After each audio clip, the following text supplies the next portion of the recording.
So, good morning, everybody. So I heard a few good mornings back. Oh, this is getting better. So I have my undergraduates trained. When I say good morning, I hear a big good morning. So tomorrow, I'll be ready, all right?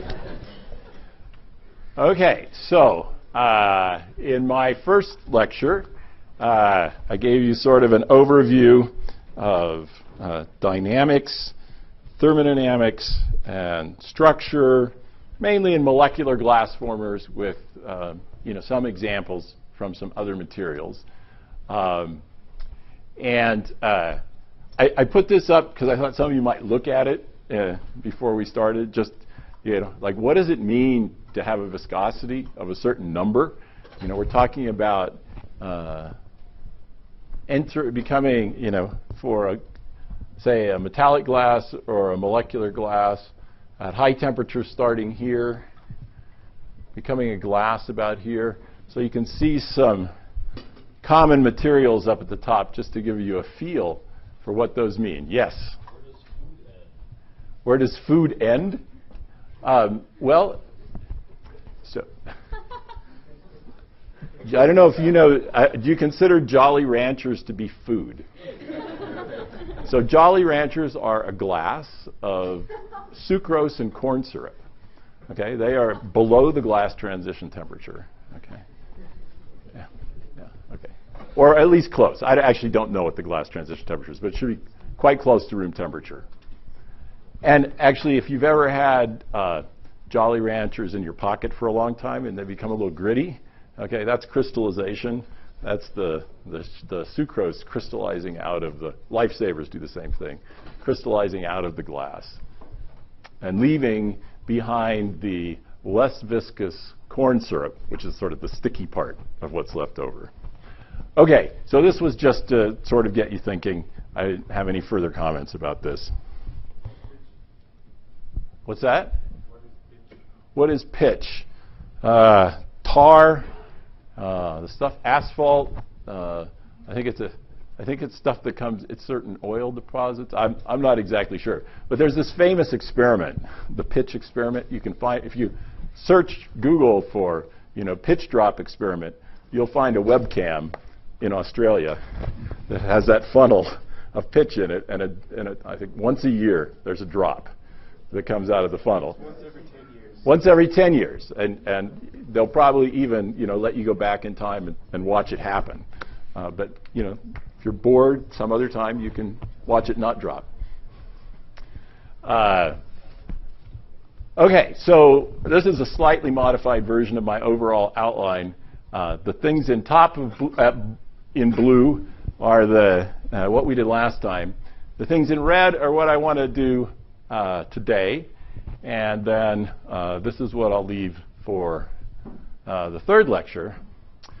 And so just to sort of present a lot of material and give you roughly the right idea, I presented this idea that there's a single relaxation time in supercooled liquids that controls what happens.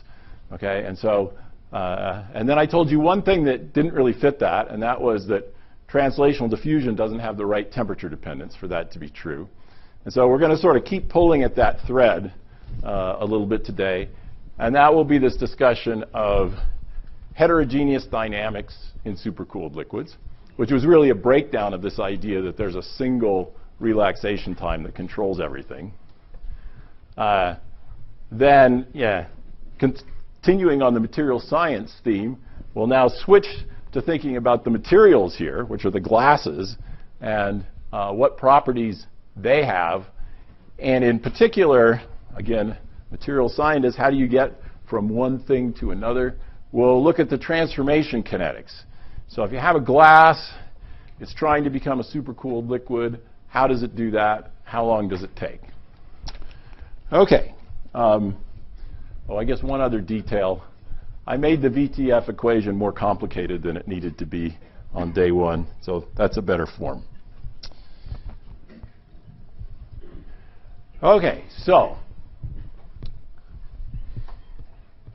pretty much any method you use to measure relaxation in supercooled liquids, almost any supercooled liquid, you'll get a relaxation function or a correlation function, and it's not going to be exponential.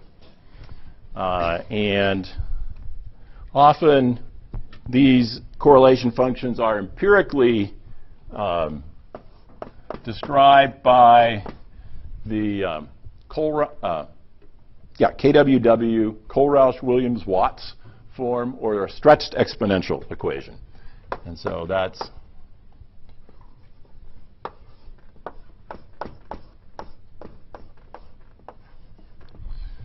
so Gilles introduced this as just like an exponential decay with one more parameter. So if beta is 1, you have a single exponential. And for the molecular systems that I've been talking about, and I think this is also true for metallic glasses, beta is in the equilibrium state bounded above by 1, and typically not smaller than a number of like 0.4. So you can find lots and lots of papers that will tell you, what the real physics is behind this functional form, and I don't pay any attention to them. I think it's just an empirical fitting parameter. It's a convenient, it gives you one more parameter in order to describe what's going on in an experiment in addition to a characteristic relaxation time. It describes something about how non-exponential the decay is. Okay, so let me just introduce a little bit about what's plotted here. So up here in the upper left, we have data from a light scattering experiment on an organic molecule, dimethyl phthalate.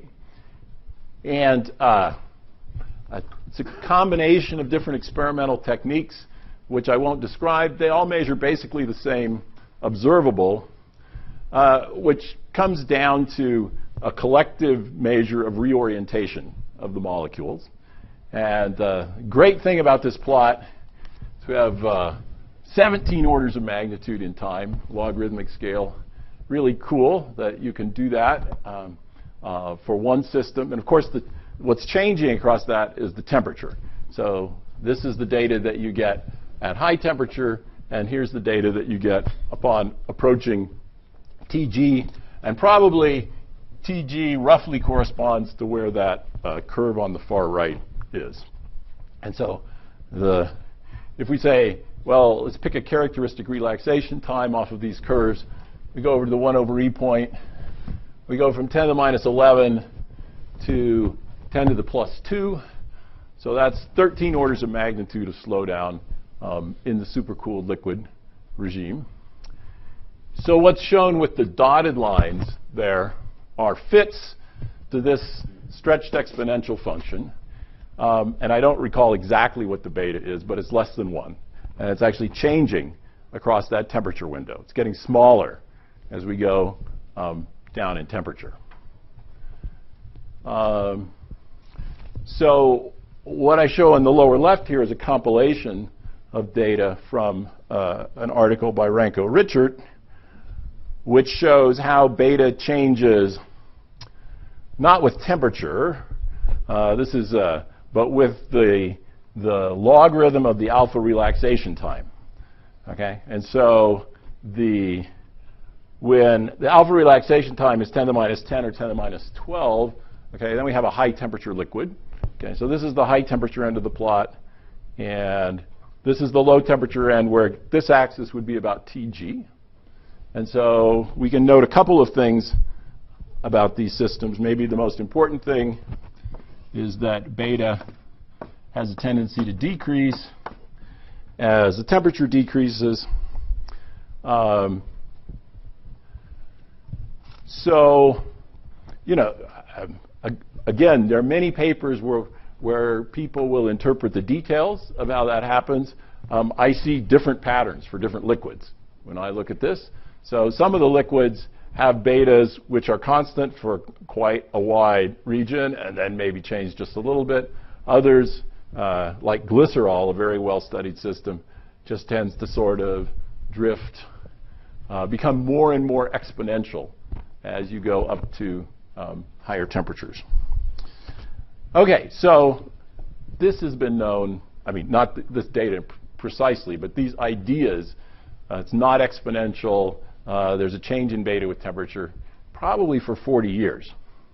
And from the very beginning, people recognized that, in a crude way of thinking about it, there are two interpretations of this behavior. So there's the homogeneous interpretation,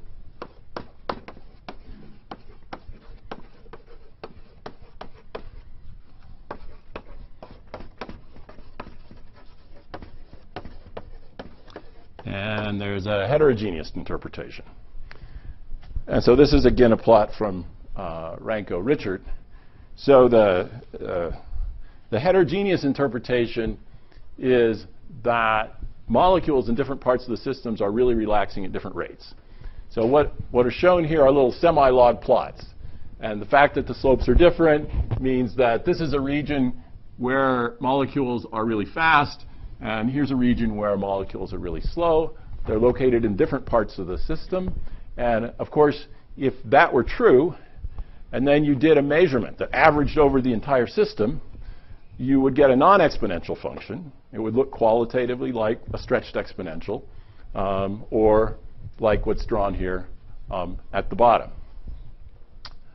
Okay, the other opposite possibility is this homogeneous interpretation, in which we say, no, we really believe that every molecule is doing exactly the same thing, and which must then mean that every molecule is undergoing this non-exponential relaxation. So that when we average all these identical things together, we get this non-exponential relaxation. And the point of Ranko's plot is that if this is the only information that you have, what you measure in an experiment that just has access to these simple correlation functions, you can't tell the difference between these two explanations, because they're both consistent with the same ensemble average behavior. Okay, so, but of course we have more information. I made this argument about the different temperature dependencies of the translational diffusion coefficient and tau alpha, and how this change with temperature changes by about a factor of 100 with temperature is a qualitative argument for the heterogeneous scenario, because the homogeneous interpretation just seems unphysical. So the last thing I want to say before I move on is that if we buy the heterogeneous interpretation,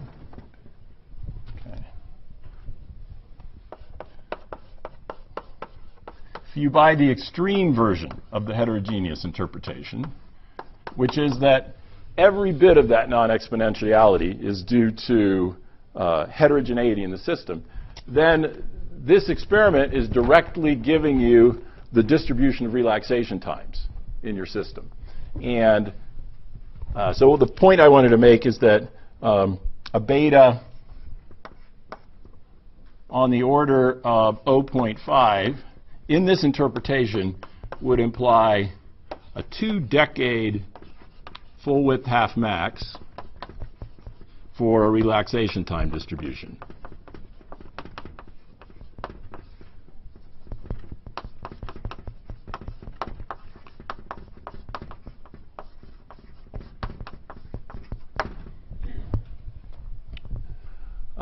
And so this is, just to put it in context, 2 decades is a big number. It's a factor of 100. It's 2 decades out of something like 12 or 13 decades. So it's not an overwhelmingly large number. Okay. All right, so how do we know? So in fact, it turns out that dynamics are highly heterogeneous. We have experiments that tell us this, and I'm going to go over a couple of them, just so you get a feel for how this works out. So this is a very new experiment. This is a single molecule optical experiment.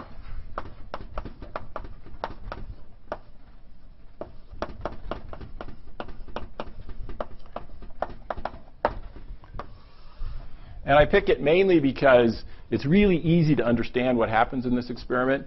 And in my mind, this experiment is a lot like a computer simulation. You get to see what one molecule is doing, And then you can average over what that molecule is doing as a function of time, or you can average over what all the molecules are doing at a given time, and you can start to see how the behavior of individual molecules is expressed in terms of an ensemble average.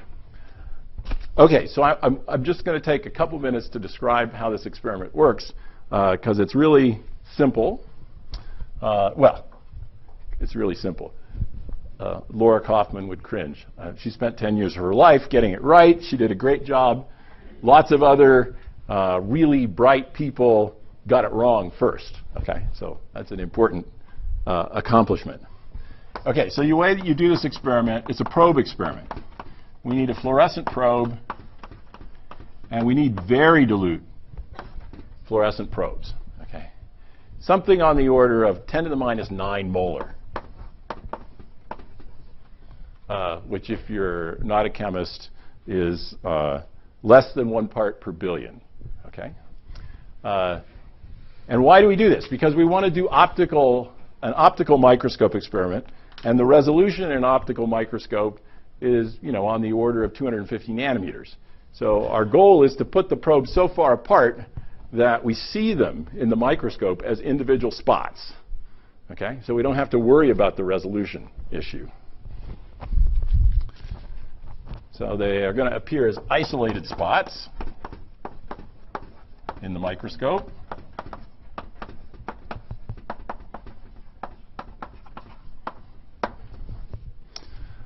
We're going to bring light through the microscope onto the sample. It's going to be, usually this is done with unpolarized light.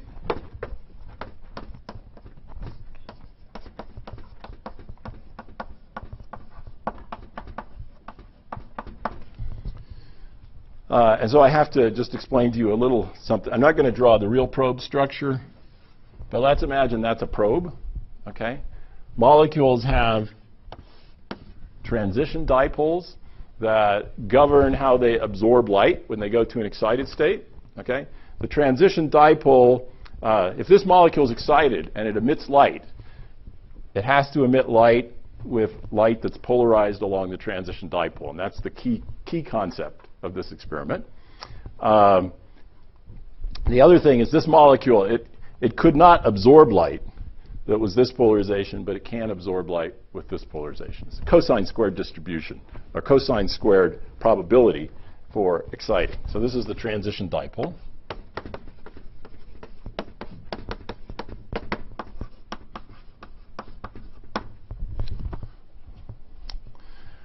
Okay, so let's see. Let's move this up a little bit. And so so we're going to excite with unpolarized light, which means to a first approximation, we excite all of the probes uniformly. Okay? They're going to emit light, but this probe right here is not going to emit just any light. It's going to emit light with a certain polarization. And when it rotates, it's going to emit light with a different polarization. And that's the whole key. So we're going to excite with unpolarized light, but then we take the light from the microscope and we split it into, we put it through a polarizer. So now we have two separate channels. We can watch what fluorescence has one polarization, what fluorescence has another polarization. And so I'll just crudely give you an idea. We're getting to what's plotted here. So if I look at just one molecule and ask, how does the fluorescence that I detect in, say, the parallel polarization channel, which is just parallel to some laboratory axis, how does it change with time? Okay, I might observe something like this. Right? And then if I look in the other channel, this is time, I'm going to observe something to a first approximation, which is the complement of this. Because when there's lots of light here means that my molecule happens to be oriented such that it's emitting light along this polarization direction, which means that it has no chance to emit along the perpendicular direction. And so there's going to be another signal which is going to, I didn't do a very good job, but more or less be the complement of that. And then we're going to define a quantity called the linear dichroism, which is the parallel signal minus the perpendicular signal over the parallel plus the perpendicular signal. Okay? And so fluctuations, and this is the main point, fluctuations in this quantity, or either of these quantities, are really telling you primarily about molecules that are reorienting, individual molecules. So this is really cool. All right, so let's...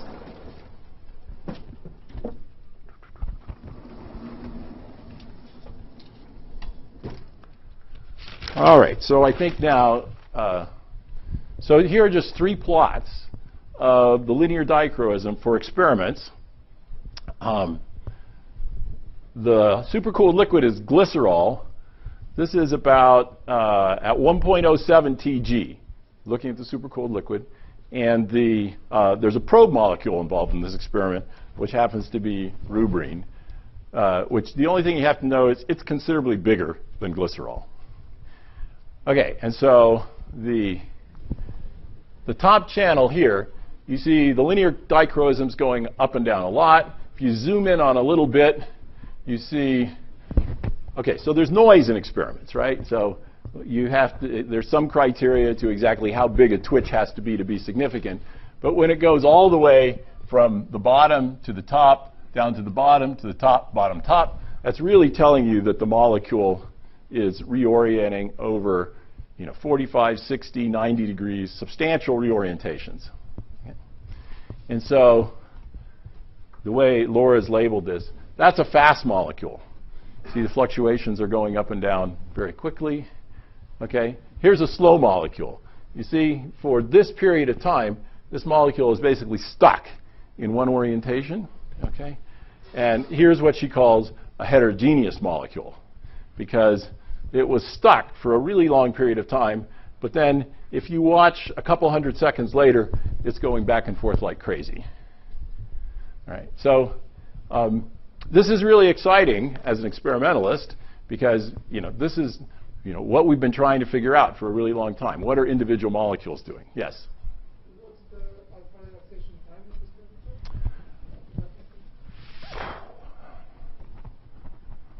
temperature? Let's see. So my recollection is that the fragility is about 50. Probably a tenth of a second, a hundredth of a second, something like that. So this would be at least a second. I mean, I'd have to look it up. But this would be Many alpha relaxation times. That's right. Okay.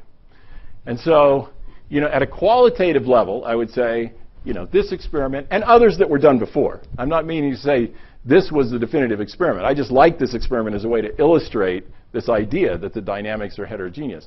I say this experiment tells you that individual molecules are doing different things. Of course, this is just one molecule. At the same time that she measured, she might have measured all 3 of these at the same time, because she can watch many molecules at once. So in the same sample, at thermal equilibrium, some molecules are moving fast, some molecules are moving more slowly, some molecules are moving fast and then slow.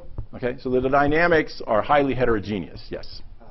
So would they also observe decoupling of rotational and translational diffusion in this experiment? So this experiment isn't very sensitive to translation, because a molecule would have to move on the order of 250 nanometers to be apparently in a different place. Okay, and so, okay, if you use more advanced techniques, maybe it will only have to move 20 nanometers, or maybe 10. But still, this experiment is really just telling you about the orientational degrees of freedom. And that, in fact, is a frontier here, is to be able to do both the pinpoint the position and the orientation and track them both. But that has not been done, as far as I know. Yes? So is this experiment done on a thin film? Yeah, so the film would be maybe a few hundred nanometers thick, typically. That helps to spread the spots out. And there would be a tacit assumption that either dynamics aren't very different at the interface of the substrate, or that the length scale over which they're different is sufficiently small that basically any probe you look at is a bulk probe. Okay.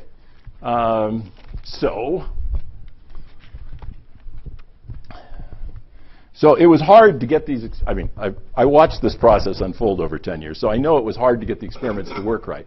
But the analysis of these experiments is also heavily non-trivial. And I really think that they've done it right. Let me just show you a little bit about their results here. So now I've switched. This is now orthotrophenol as a supercooled liquid. And now they went to a lot of work to get a probe that's basically the same size as orthotrophenol. So that makes this a better experiment. And so what's plotted here, let's go up here to one of these temperatures. Say this temperature. That histogram is a histogram of the rotation times of individual molecules observed at a particular temperature. Okay? So they define a time window. They watch one molecule go up and down. They get a correlation function for one molecule. They find a characteristic time for that molecule to move. And they're not all the same over that time window.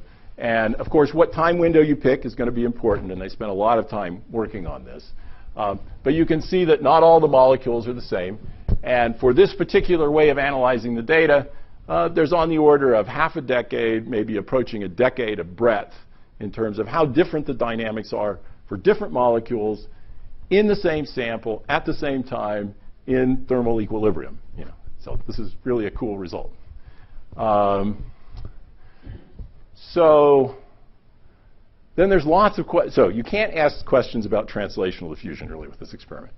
But you can ask a really interesting question about, on average, how long does it take one molecule to, having started being fast, slow, intermediate, to have an opportunity to sample all the different environments. So it's sort of an ergodicity time for an individual molecule. Okay? And the answer in these experiments is about 200 times the structural relaxation time.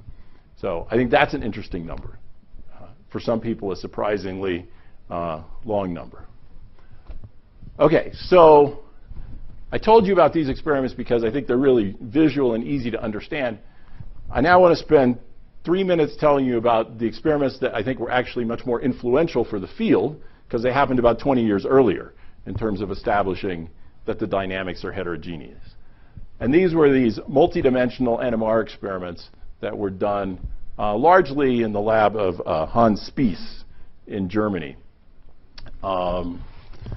Let's see. I've sort of stopped writing things down here. So a few important points.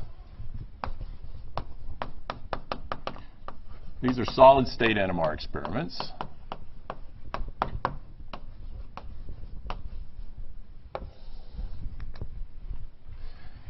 So if the key feature of the Kaufman experiments is that you get to watch molecules one at a time, the key feature of this experiment is that you don't get to watch molecules one at a time, but you get to select sub-ensembles.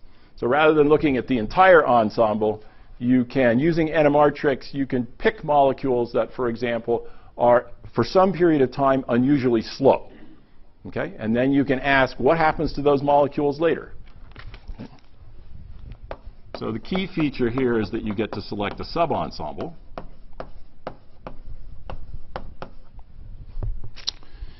And maybe I'll just tell you about one experiment here, which is illustrated by the cartoon here on the right. And so this is actually, this experiment measures something that's like, it's a kind of a 4-time correlation function. Okay?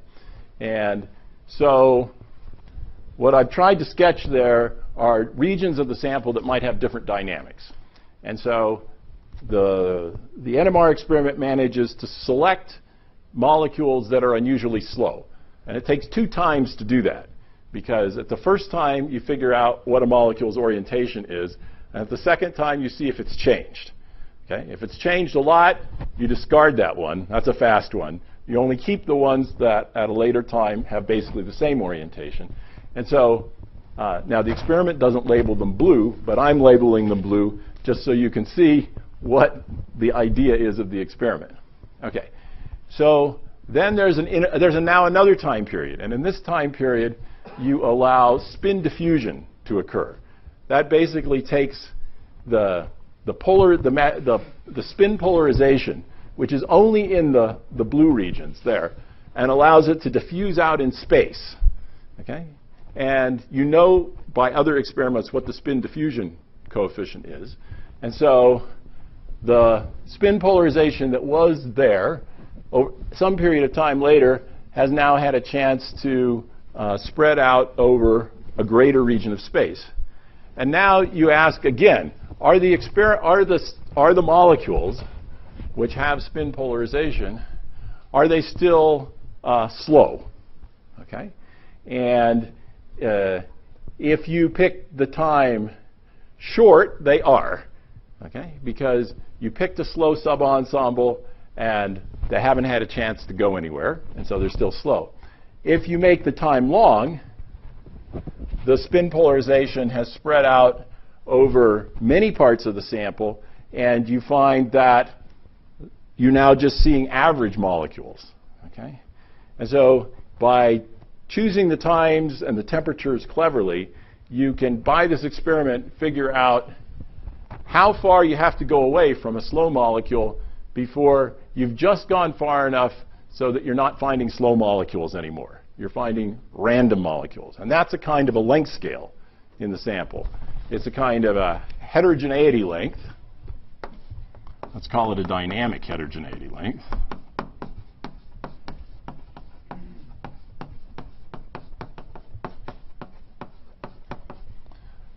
And maybe it gets a symbol C hat. And what this experiment on, maybe it's been done on 4 or 5 different substances.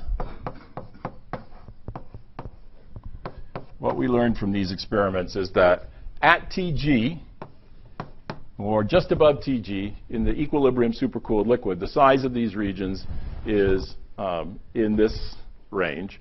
And I guess, so the molecules that are being used here are typically half a nanometer in size.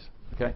So you can think about these regions as being, say, 3 to 6 molecular diameters in size.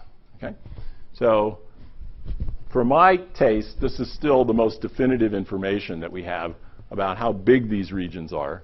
And it comes from this complicated solid-state NMR experiment that involves the spin diffusion as a way to put a length on the problem. That's really the key thing that this experiment does. Okay, so since then, there have been additional ways of getting at length scales. There was a nice paper in 2005. Ludovic was the first author. It showed how to use, say, dielectric relaxation spectra at a series of different temperatures in order to extract the length. If I were to, I think the length scales that come out of those determinations would not be inconsistent with this and would show some tendency towards this length scale growing as you go down in temperature.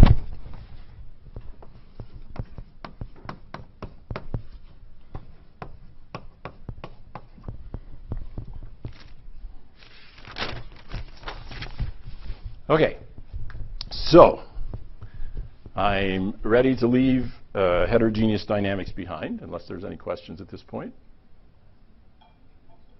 Okay. All right, so up till this point, everything has been about supercooled liquids, equilibrium supercooled liquids. And now I want to talk about glasses. And so while the supercooled liquid is a metastable equilibrium state, glasses are out of equilibrium, and they are always trying to go somewhere else. Okay? The glasses are always trying to transform into the supercooled liquid, or the crystal, if there are nucleation sites in the material. And so I want to take a few slides to sort of summarize how glasses evolve in time from an experimental perspective. And this is going to overlap with some of the material that Letitia talked about in her lecture yesterday. This will sort of be the experimental perspective on that.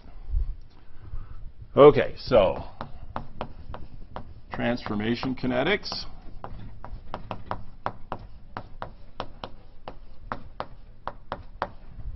how does a glass evolve into a supercooled liquid? Okay, so to illustrate this, I'm going to tell you a story about one liquid, okay? And it's a relatively recent experiment. I happen to be a co-author, so I know all the details on this one. But what I'm telling you about now has been understood for at least 30 years. Okay? So this is just an illustrative example. So there wasn't a novel twist to this work, which I'll mention.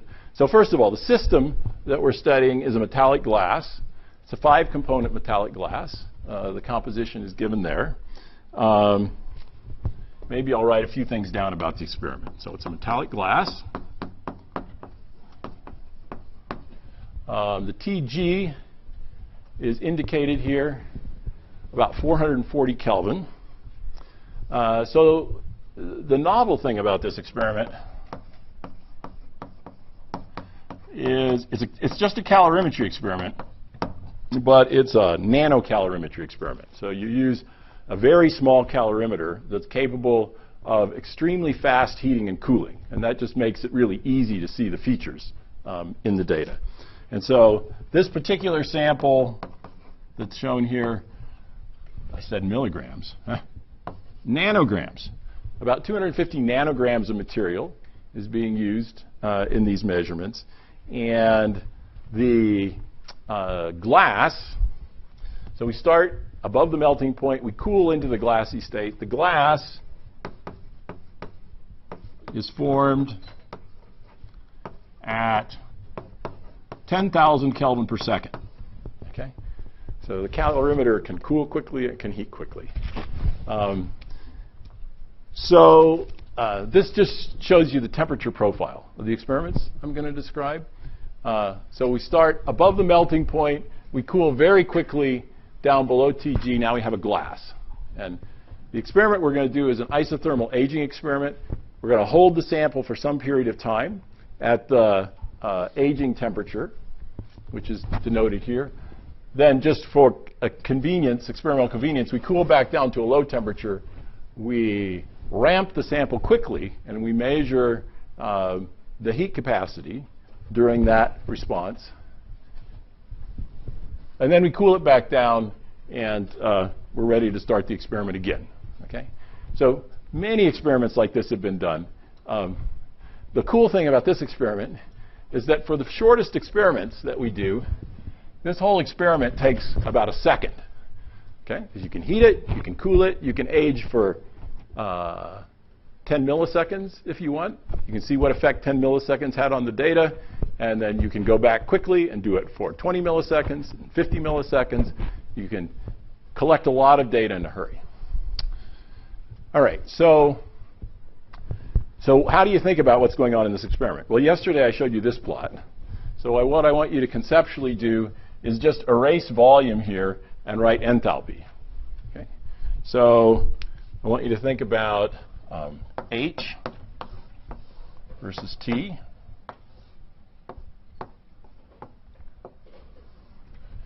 So we're doing fast cooling.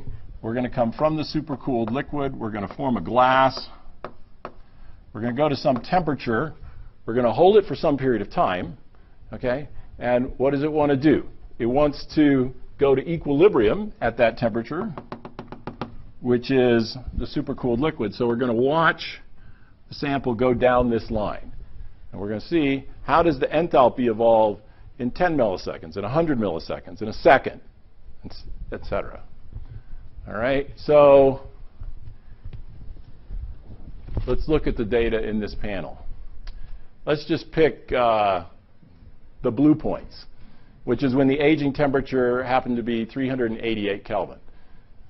So you notice if I only age for a tenth of a second, this delta H is almost 0. That means that aging time was so short, basically the enthalpy didn't change at all. So that's like we've hardly moved at all, just below the line where we started. Okay. Now, by the time we've gone to 10 seconds, okay, we're getting a pretty significant change in the enthalpy. So that's how much the sample's evolved. And then you see we get to maybe 300 seconds, and then nothing changes after that. And so that was landing on this line and then staying there. Okay? So this is now the equilibrium supercooled liquid that we've created from the glass by isothermal annealing and weighting. Okay? And of course, you can do that at many, many different annealing temperatures. If you pick an even higher temperature, like 403 Kelvin,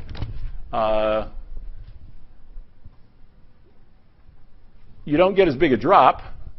That's because you're starting here, and you get to equilibrium with less change in enthalpy. So that's what's happening in the higher temperature experiment.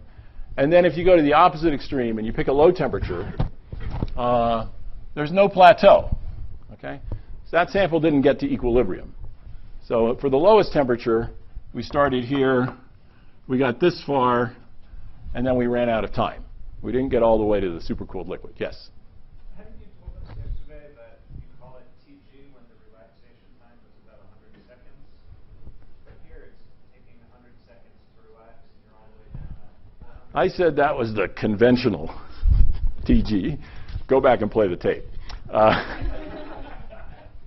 Okay, so in this experiment, we're actually using the experimental cooling rate, which is 10 to the 4 Kelvin per second to define TG. Okay? All right, so that's really an important point. I'm glad you brought it up. Okay, does that clarify it then? So because we cooled so fast, TG is high, and we quickly made a non-equilibrium material that quickly will come to equilibrium, which is sort of the cool thing about this experiment, is that you can do all this quickly and get a lot of data in a hurry. Because normally aging experiments are really, really tedious. They involve days, months. And so if you can make your shortest measurement really short, then you can sort of really increase the number of decades that you can get. And that's really the novel aspect of being able to do this nanocalorimetry. Oh, what's that? Well, this is exactly the question that Ludovic brought up from the standpoint of the simulations. We don't. Okay, you do different tests to establish. So I would say the standard tests that we would use, 3 tests in an experiment, and this is not a proof that we're in equilibrium. The first is when it stops changing, have we come to a reasonable place? Okay, that is, what do we expect from higher temperature experiments? If higher temperature experiments already got us to here, and this stopped changing above that point, I'm not going to believe I'm in equilibrium. Okay, so that's a minimum condition. Okay, then do I get data where nothing happens? Okay, that's a second condition, and a third condition: can I approach the same state both from above and below in terms of temperature, and get a plateau in both cases and have it be the same value? Okay, so those would be the practical criteria that we would use. Right. So let me just use this plot. Suppose this were enthalpy. If I took 3 data points and they all ended up on this dashed line, and then when I went it a little bit lower and it ended up way up here, I'd be suspicious. Okay, so I would say I need to do a lot more experiments before I think that's at equilibrium. Yeah. This also depends on the cooling rate you choose. Suppose you're choosing a different cooling rate and measure same enthalpy drop. Does it came up to the same? Okay, so this is maybe I can, at the risk of my diagram getting more complicated here, let me try and illustrate. Let's suppose I could cool 10 times faster yet. I would have been on this glass. At this temperature, I would have seen a bigger enthalpy drop, okay? But I can still calculate the absolute final enthalpy and test whether they're the same, okay? And we do that. So that's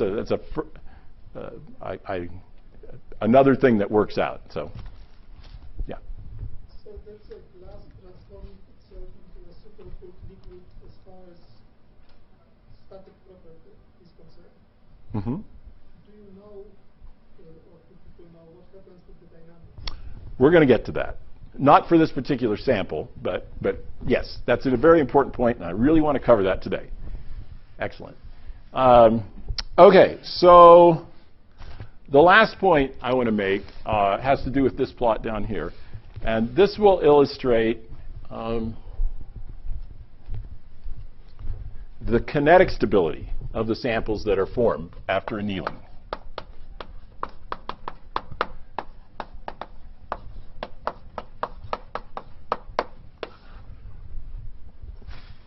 Okay. So that red up arrow, we integrate across that to figure out these enthalpy changes. Okay? This is actually the heat flow observed along that red arrow for a series of samples that have been aged at the same temperature to different lengths of time. Okay? So if you aged for 100 seconds, you get this curve down here. If you age for 100,000 seconds, you get the curve here, and it just shifts smoothly with that. Now, if you integrate these curves, this is Cp, you integrate Cp dt, you get the enthalpy change from here to here, and that's what's plotted up there. Okay? But I want to talk about the kinetic information in this curve. So what you notice is that the more you age, the more these curves shift to high temperature. So, yes? So what does this anneal at 358 Kelvin? This just shows you which data set I'm talking about here. So this particular series was annealed at 358. Okay? Okay, so what is... Okay, I think this is the plot that I should draw that's going to make this clear. We hope. So this feature you see here is called the enthalpy overshoot. And I'm going to explain to you where it comes from and how to interpret it. And I have to say, when I started learning about glasses in 1988, I was really confused by the enthalpy overshoot. Okay. So this is the way to think about this. Okay, here's the glass we made. Let's let it age just a little bit.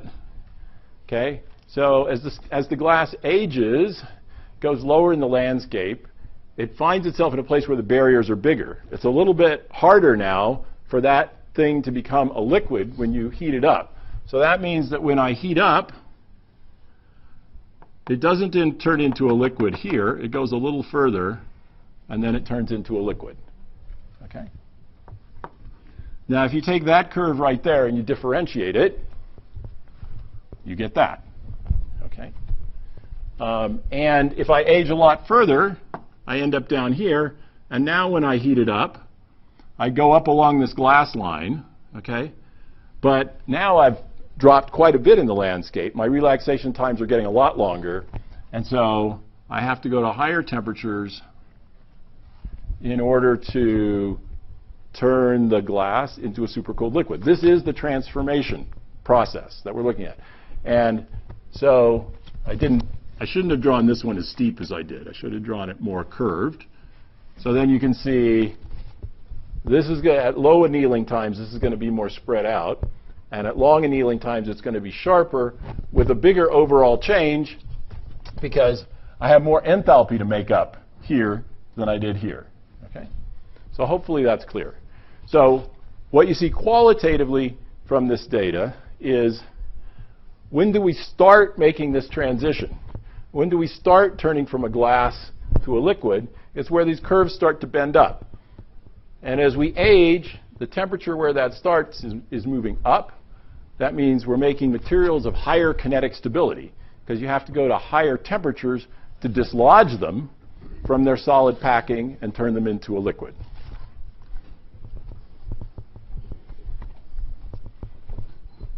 So what we observe is as the enthalpy goes down,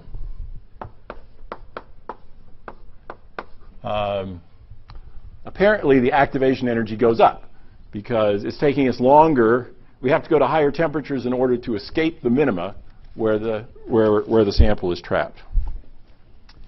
So I just want to make a comment about my wording here. So I've said cooling a liquid to just below TG forms a barely stable glass. I want to just talk about barely stable. What do I mean by that? So when you form a glass by cooling, it falls out of equilibrium when it just slightly doesn't have enough time to get over the barriers that are relevant. Okay? And then it gets trapped in a non-equilibrium state.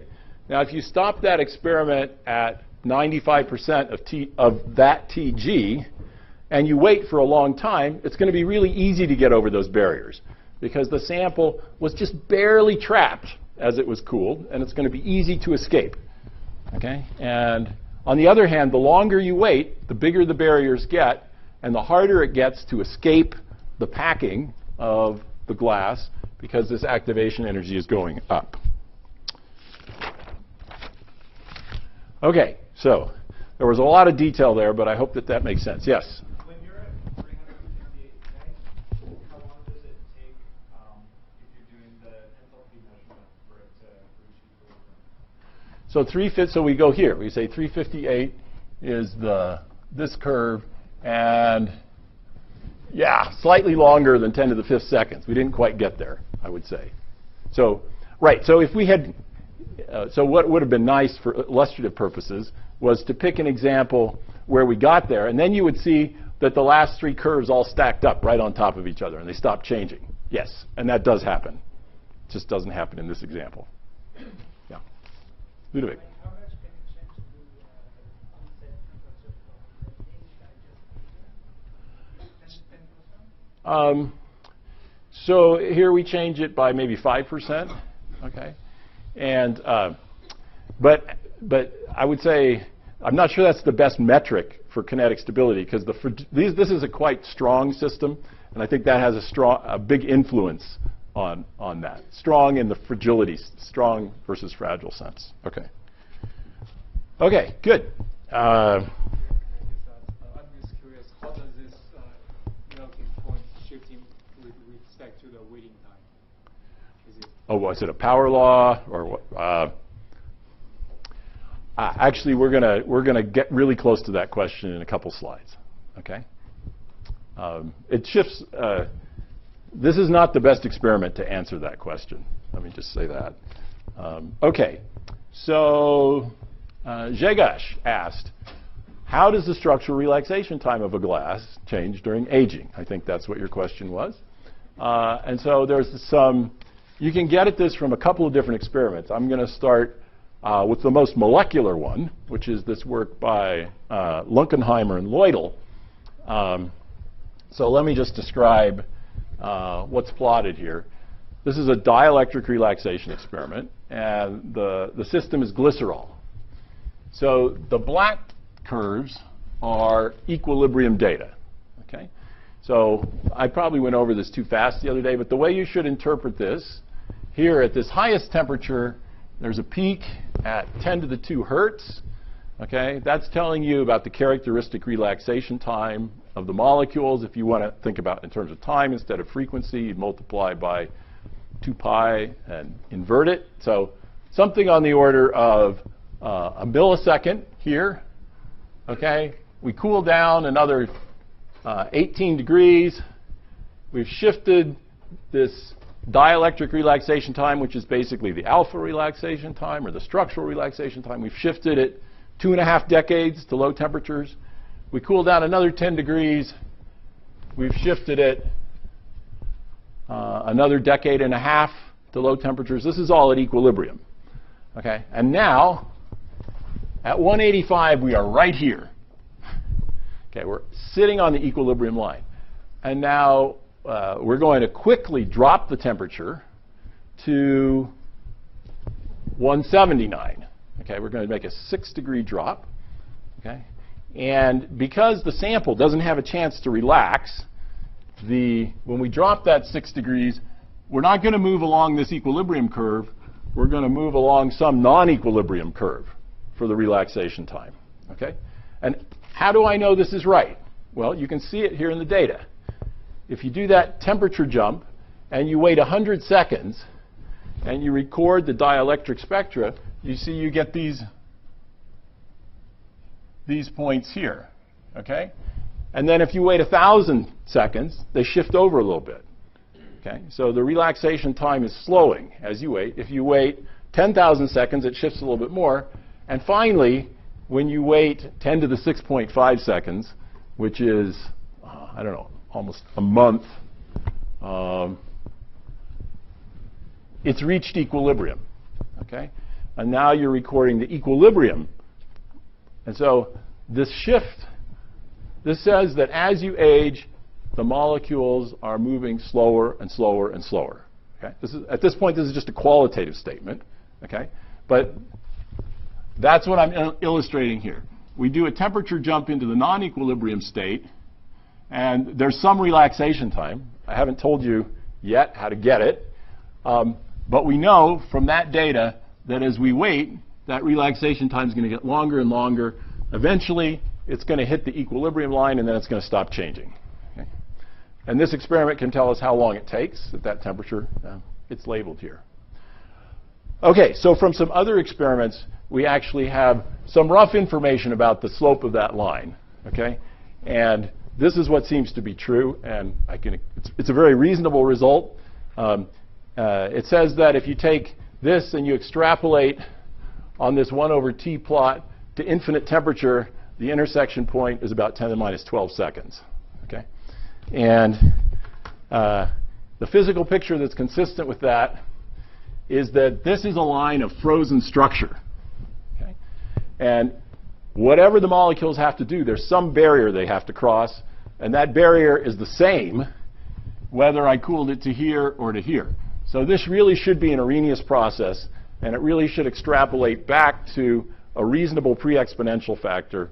And for these systems, 10 to the minus 12 seconds is a reasonable pre-exponential factor. So I hope that makes some sense. OK, so that's, yes, go ahead. Is it possible to do this for, I imagine it's very hard, but has anybody done it for different cooling rates? I'm sure you can do this while you cool. OK, I would say just from an illustrative point of view, this is the easiest experiment to understand. To imagine that the temperature drop is instantaneous, which it's not, okay, and then you start to record data. So actually, in this paper, they're not very clear about how fast the temperature drop was, but it must have been faster than 100 seconds, or they wouldn't have shown us the data for 100 seconds as the first curve. That's all I know. Yesterday you showed the viscosity data that very high. Can you speak a little louder? Yesterday you showed data of the viscosity that had came towards around the Ediger. So are there experiments that really measure the relaxation time along the Arrhenius by directly watching the Enthalpy? Or is it always like this one where you have to extrapolate from the high frequency? Well, yeah. So you will understand, Ludovic, that this sample is changing as you measure it, and it takes about 10 cycles in order to get an accurate dielectric measurement. And so if you want to measure this sample before it changes, you can only go to a certain frequency, and then you're stuck. Okay. That's just a fact. Yes? It is, and I'm going to show you that more clearly on the next plot. Okay?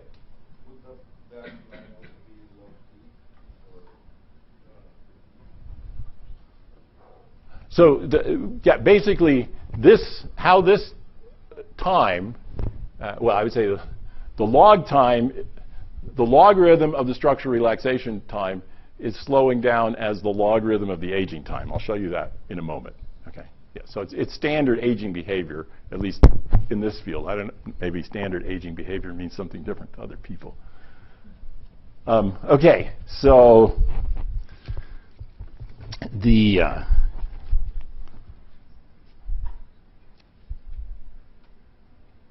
So let me just give a molecular interpretation to this. Okay? When we jump from here to here quickly, we're trapping the system on the energy landscape at a place where the barriers are a certain height. As the system ages, the enthalpy goes down. That means we're going down the energy landscape. We're finding the states that we're sampling have higher barriers. Okay? And that's being reflected by an increase of the logarithm of the relaxation time. Okay, so I want to do a more quantitative version of this, but I don't know. People are looking a little sleepy out there. I think it's time for audience engagement. Okay, so how many people have heard the idea that cathedral glasses are thicker at the bottom? Stained glass windows in cathedrals are thicker at the bottom than at the top, and that's because glasses flow. Okay, good, good. All right, now let's vote. How many people, so let's just take it as a given that the glasses are thicker at the bottom, okay? I'm not sure it's true, but let's suppose it's true. How many people think that happens because glasses flow? Okay, Patrick, all right. So this is your homework. This is your homework to figure this out, okay? So if you think carefully, I've already given you enough information to solve this problem. You're going to need some numbers to solve this problem. So a good estimate of the glass transition temperature for the glass in a stained glass window is 800 Kelvin. You should assume aging happens at 300 Kelvin, okay? And you can do the calculation however you want. This is the way I think about it. Well, let's just ask, at the very beginning of aging, how fast are things moving? Okay, so you do that calculation, and then come and talk to me. Tell me what you get. All right, so exactly how do relaxation times, structural relaxation times, slow down as you age? Okay, so I want to take a few minutes talking about these beautiful experiments by Struck. And this is all the more spectacular considering this was published in 1978. So this was Struck's PhD thesis. It's a book. It's about 200 pages long. You can get it free on the internet. And it is a spectacular exposition of physical aging. Let me just illustrate one of the experiments. He did many, many experiments. So I guess the point of this is really twofold. One is to illustrate this logarithmic slowing down.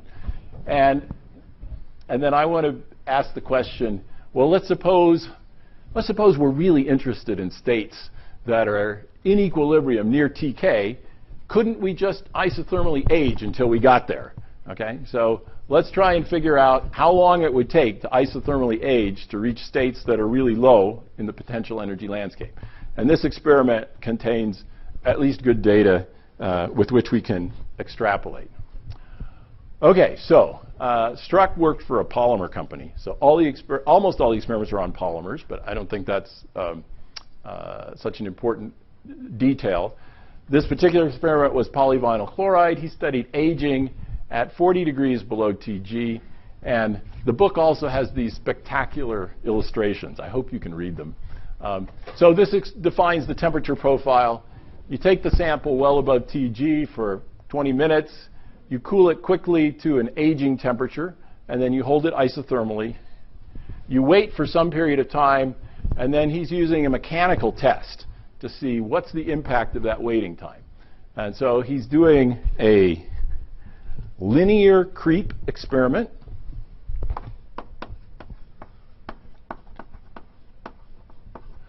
Linear here means in the linear response regime.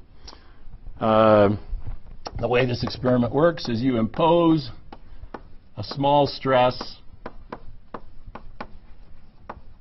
sigma 0, and you measure how the strain evolves in time. So, and maybe it's, so I know exactly how to do this experiment, but what I imagine is they have ovens, they have samples that are pretty big, they're attached at one end to hang a weight on the sample, and they just measure how the thickness, how the length increases with time. Okay? It's a very simple experiment. So what's actually plotted on the right side is something called the creep compliance, which is the time-dependent strain divided by the stress that was imposed. Okay? All right, so let's just talk through this experiment. It's the same sample used over and over and over again. Okay, and they check it with different samples. Did I answer your question? I think so. So you wait for 0.03 days, and then you do a quick experiment, and then you pull it back up. Yeah, okay, so in detail, they do the experiments 2 different ways. One is they do this, go back, recycle, do it again. And then they say, well, there's a smarter way to do the experiment. These are teeny tiny perturbations, and we can do a tiny perturbation here, measure the response, wait a long time, do another perturbation, measure the response, and they showed that those 2 are identical. Okay, so that's a more efficient way of doing the experiment because you don't have to go all the way back to the beginning every time. But they checked that that was okay. And it should be okay for a linear experiment. Okay, so you hang a weight on it.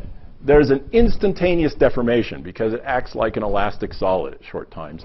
And that jumps you up to here. Okay? And then what you're watching is the very slow viscoelastic flow, the early parts of flow that occur.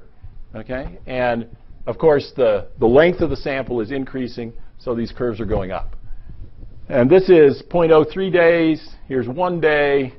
Here's 30 days. Here's 1,000 days. Okay?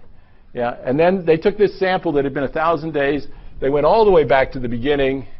They did 1 day again, and they got the second set of points there. So that just shows you, the extent to which the experiments are reproducible.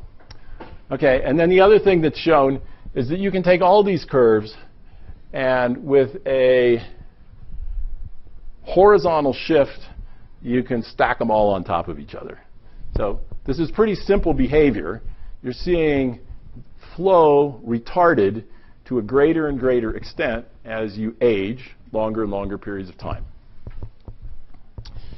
And so without defining it carefully, let me just say that somewhere in here, we could define a time. And let's call it a time to flow, because we're looking at the initial stages of flow. And what we would see is that that time to flow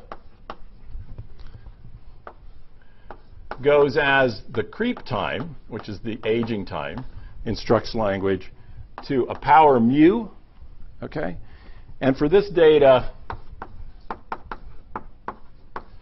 mu is 0.95, which is basically 1, and let's just think about it as 1. Okay? How much is TK here? What's TK for polyvinyl chloride? I don't know. If I were going to guess, I'd guess TG minus 70, TG minus 80, something like that. Okay. So let's think about what an exponent of 1 means, since we're about at 1. It means that so my sample is becoming, in a way, stiffer and stiffer as I age. Okay, it's taking longer and longer before it flows. Okay, so it became stiffer by a given increment. Whatever progress I made along this axis between 1 hour and 10 hours, okay, then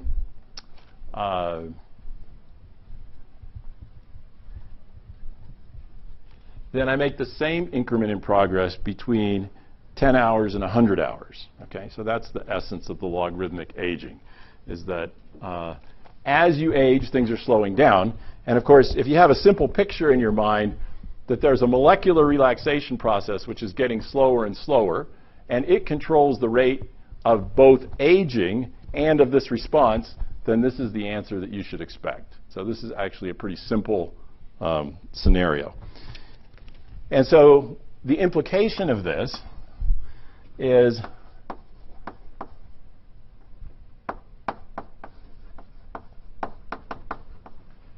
that the time required for equilibration of a sample is roughly equal to the alpha relaxation time at equilibrium at the aging temperature. All right? Because I'm going to have to wait until the molecules are moving at the rate that they want to get to when you're at equilibrium. And of course, this aging affects every physical property. So, for example, the enthalpy has this kink here. Well, we already watched how the enthalpy will change with aging. The volume will change with aging. The modulus will change with aging. Any physical property that shows a change in slope when going through TG will show changes in properties as a result of physical aging, because the sample's trying to get from here to here during the physical aging process. Okay, so in particular, why did Struck at this polymer company want to study this? It's because polymer glasses have important property changes over time. They become stiffer, less compliant, higher modulus. They usually become more brittle, and they become less lossy. They don't dissipate energy as well. And Struck makes the point in the introduction to his thesis that you have to understand aging if you're using your materials for long periods of time. So think about the polymer epoxy, which is holding together the carbon fibers in the fuselage of a 787 that's going to be used for 40 years. Okay? Nobody has done, I bet nobody's done experiments on that particular material for 40 years. Okay? So somebody needs to understand really how physical aging works in those materials in order to, make good predictions with a big margin of error for what's going to happen over a long period of time. If you heat the material still below TG, do you rejuvenate it? If you heat the material and stay below TG, do you rejuvenate? It's complicated. So what I can say is if you do that and you wait long enough, the sample will always go to the supercooled liquid at the temperature that you're at. But it might go there in a roundabout way. And there's a famous set of experiments called the memory effect that Kovacs did like 60 years ago that illustrate that, but it's in too much detail to go through right now. Yeah? When I plasticize with PVC, is it correct as physical aging, or is that more like chemical photodegradation? So plasticizers are added to PVC to lower TG and probably also to make it less brittle. Okay. But probably also there are things that stop degradation, photodegradation, those sorts of things. Okay. All right.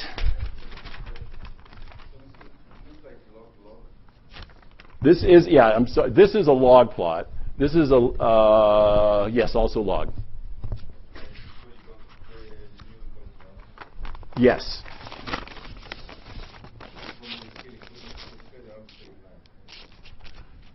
It comes, so what you do is you keep track of the shift factor.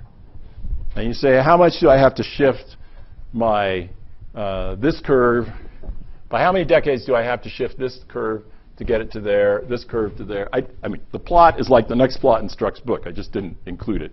And then you have a line, a log-log plot of those shift factors versus the creep time, and you look at the slope, and it's a really straight line, and the slope's 0.95. Okay. All right.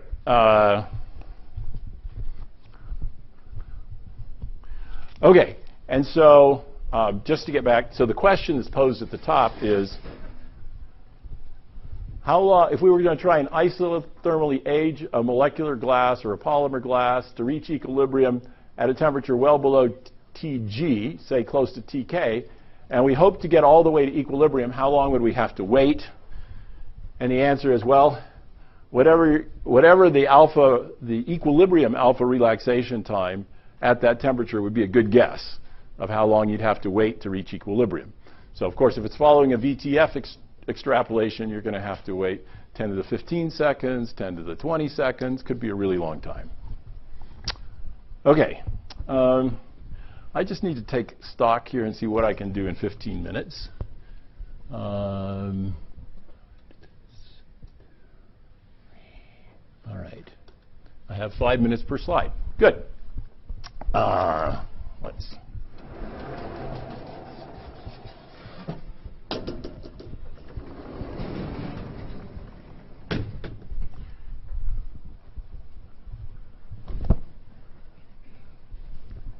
Okay, so because the structural relaxation time depends upon the state of the system, polymer glasses can show highly nonlinear responses.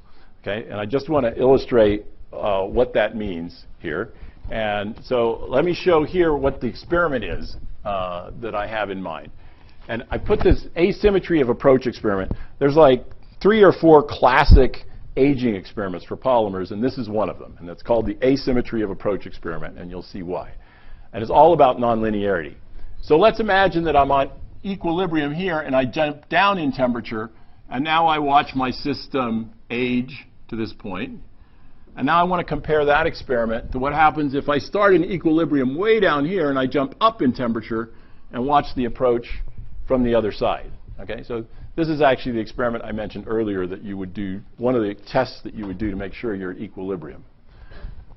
Okay, so this experiment was done recently, and it actually used the same nanocalorimetry thing because it takes advantage of all the same, you can do experiments really fast this way. Okay, so the sample here is polystyrene. We're going to compare 2 experiments. In both cases, the sample is going to end up at 105.5 degrees C at equilibrium. Okay? So we're going to end up at this spot on that line in both cases, and we're just going to track 2 different ways of approaching that. This is what happens if we start 4 Kelvin above that temperature. This is how the enthalpy evolves in time. Okay? This is what happens if we start 4 Kelvin below in temperature. And this is how the enthalpy evolves in time. Okay? The good news is we get to the same enthalpy. So we say check. We have good reason to be optimistic that we really know the equilibrium properties at 105 because that's the thing about equilibrium systems. Their properties are independent of their preparation. So this is a test of that idea. Okay, so it's time for audience participation. Somebody explain to me why this is asymmetric. Some student. Really, you know enough to figure this out.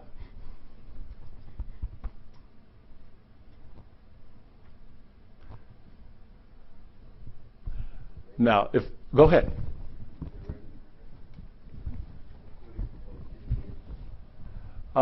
So in this, I'm trying to imagine an idealized experiment where I do instantaneous temperature jumps. So let's take the cooling rate and heating rate out of the experiment.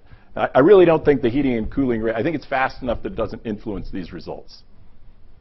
Why would it be the same? You told us that in the glass you have like 1 energy barrier, so everything's the same. So like the way it melts is so different from the way a supercooled liquid would feel. Excellent. So these are really different materials. This is a material that has lower barriers than this one. So naturally, you change conditions and it evolves more rapidly. This material was in equilibrium at a much lower temperature. It has higher barriers, and it takes it a longer time to figure out how to get out of that and finally turn into the supercooled liquid. So this is actually also kinetic stability, what I talked about before. It's the response of this material is delayed because it's in a state where the barriers are high. Okay? So this is another thing that first confused me in the field, is why do they call tau the structural relaxation time? Okay, so let's imagine that we did a linear version of this experiment. So instead of doing a 4-degree temperature jump, let's just do a 0.1 Kelvin temperature jump from above and below.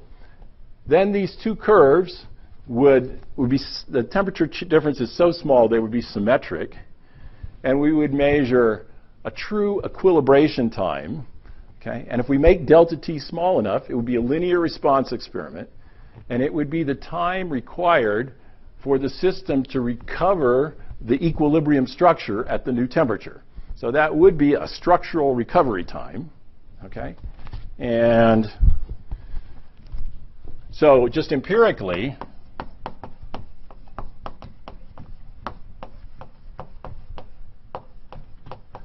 this time, that equilibration time, in a linear response experiment,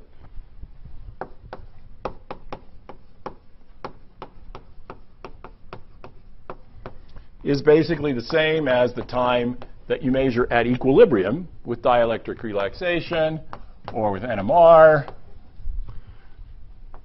And it's this thing that I've been calling tau alpha. Okay? So there's lots of different names. It's all the same time. And all this makes sense if there's a time scale for molecular motion in the system that's controlling all of these things. Okay?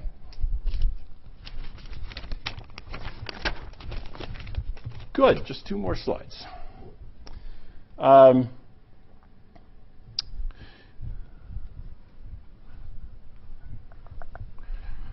Okay, so I want to talk about something called the beta relaxation process. And the first thing I have to tell you is that unfortunately there is more than one beta relaxation process running around in this field. And the one that Gilles talked about in his lecture is not this one. So this is sometimes, if I were being careful, I would say I want to talk about the slow beta relaxation process, because that would distinguish it from the thing that Gilles discussed. And so let me describe it this way. So when we're doing aging, we're really watching the equilibration of the alpha process. We're watching over days and weeks the alpha process get longer and longer and longer as the system goes to equilibrium. What if we do a short time experiment in a glass? Okay, so clearly we're not going to see anything that has to do with the alpha process, but we're still going to see things moving in the glass. Okay, and these are the things, and some of the things that are moving are this beta relaxation process. So how do we get it experimentally? So this is a dielectric relaxation curve on toluene. And you know, the big peak here, this is the alpha process. I put a red dot there. Okay? And as I've described, if we take that frequency, turn it into a time, that's a characteristic time for molecules to reorient in the system. But look, there's another curve here, another peak. And it's like 10,000 times faster. So there's some other relaxation process in this material. Okay? But it's happening a lot faster. So this next bump here is the beta relaxation process. Okay, so let me tell you a couple different ways to think about this process. So here's a picture that Stillinger drew of the energy landscape a while back. And he said, well, the energy landscape has many, many basins. When I go from one of those basins to another one, that's a very small twitch in the sample, okay? And I have to cross a barrier, and maybe that's what the beta process is, okay? But then there's a sort of a metabasin, and when I go from one metabasin to the other, that's the alpha process, okay? So that's a way to think about this in terms of the energy landscape. Let me give you a molecular picture of what's happening in toluene. And this is courtesy of some beautiful solid-state NMR experiments done by Vogel and Rossler on this material. And so what they did is they went to a temperature where the beta relaxation process occurred, probably somewhere about in here, okay? And they used these, the fact that the solid-state NMR experiment can do really multi-time correlation functions to figure out what kinds of molecular rearrangements are associated with this peak, okay? So we already know some things. It can't be the entire molecule reorienting, okay? Because that's what the alpha process is. If this were the whole molecule reorienting, there'd be nothing to happen here. So it's got to be some sort of partial adjustment that only partly randomizes the system. So what the solid-state NMR experiment measures is toluene. I should remind you what the structure of toluene is, because it's sort of important here.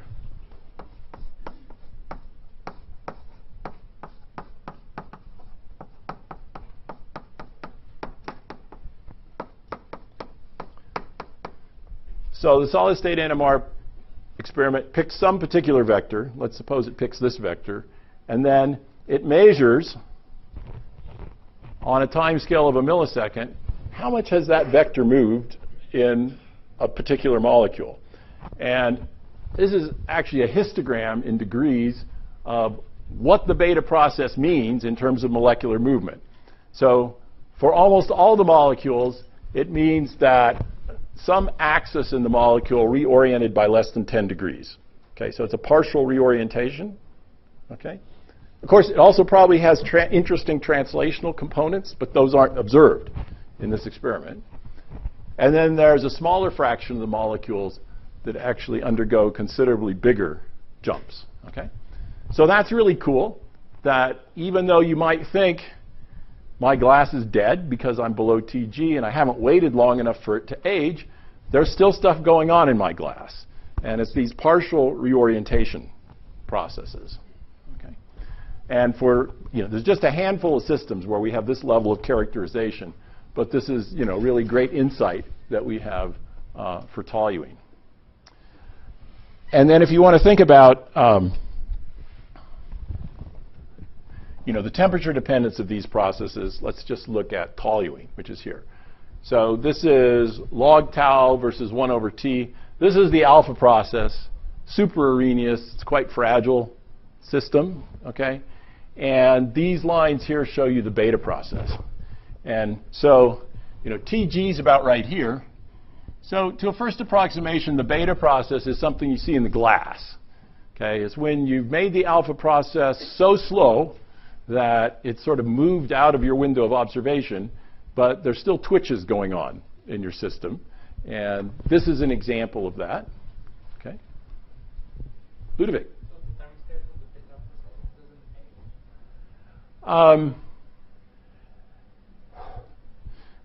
There are subtle changes in the beta process with aging. I happen to know the answer for toluene. Over the range where you can age the experimental sample, the time scale does not change, but the amplitude goes down. So we have aged toluene for, say, 200 hours below TG, and we saw, maybe for a curve where alpha is shifted out even further there, and we saw maybe a 10% decrease in the amplitude. So I would say the glass is starting to pack better, and maybe the angular range over which these twitches can occur is getting smaller, and so that would be consistent with a diminished amplitude of this peak. Yes?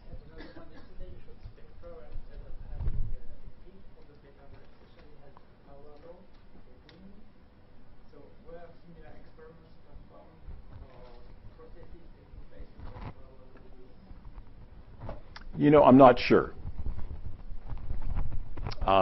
Maybe not. Yeah, so the beta, so I guess this is useful to know.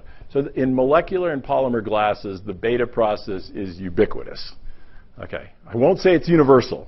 There may be some system out there somewhere that you can study and study and study, and there won't be a beta process. But every time people have found such a system, and then they find more ways to poke at it, they find the beta process. So there's a reasonable argument that the beta process is really universal for, say, molecular glass formers. And we were talking about this last night. So an interesting question is, if you have a computer model for a glass and it's soft spheres, does it have a slow beta process? Okay, because that would be, if you want to think about, does my system look like a molecular glass former, then that would be a reasonable question. Is the alpha relaxation a series of beta relaxations, or does an alpha relaxation really take you from that metabase? All at once. All at once, okay. That's a great question.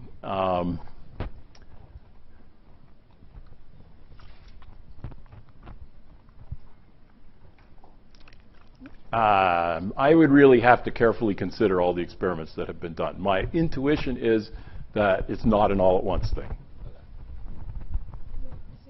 So the beta on the toluene graph, the beta are the straight line points? Yes. So that's, they're here? Arrhenius, to a good approximation. So if we add these Arrhenius processes, could we build this non-Arrhenius to alpha, or should it be? I'm guessing not. I think you have to add more in than that. So does this answer the question or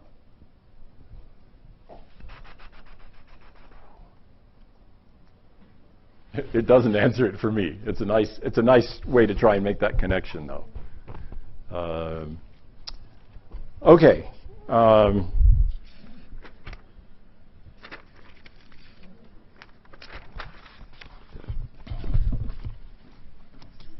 So, would you indulge me with 2 more minutes? Is that within the okay.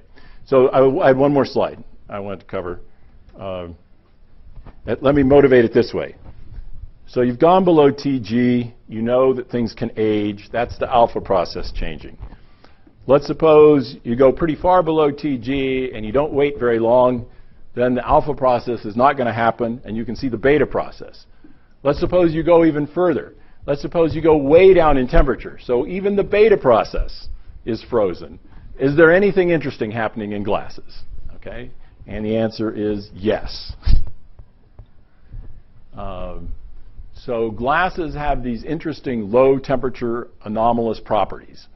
And low temperature here means a few Kelvin.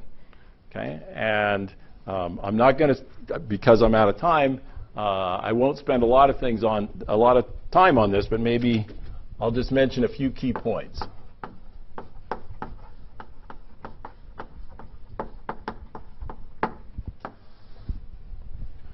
So for a crystal at low temperature, the heat capacity goes as T cubed. That's the Debye law. That's easy to understand. That's long wavelength vibrations getting longer and longer as you go down in temperature. For glasses, it's been observed that the heat capacity in this low temperature regime goes about as the T to the first power. This is, I'm going to put universal, because that's certainly the way the field has thought about this in the past. So apparently this was unknown until about 1970, and then like this paper, this 1971 paper, has both heat capacity data and thermal conductivity data, and these are staggeringly large effects. Okay, so let me just illustrate this. So it's a little hard to read these graphs. This is CP on a log scale versus T on a log scale. Okay, so here's the crystal behavior extrapolated from higher temperatures. That's T cubed. Here's a couple of different glasses. Okay, so let me just, here at 0.5 Kelvin, there's more than almost an order of magnitude difference in the heat capacity. Okay, so there have to be some relaxation processes that are happening at these very low temperatures in glasses that, to a first approximation, are absent in crystals. Okay, and there's also an anomaly in the thermal conductivity.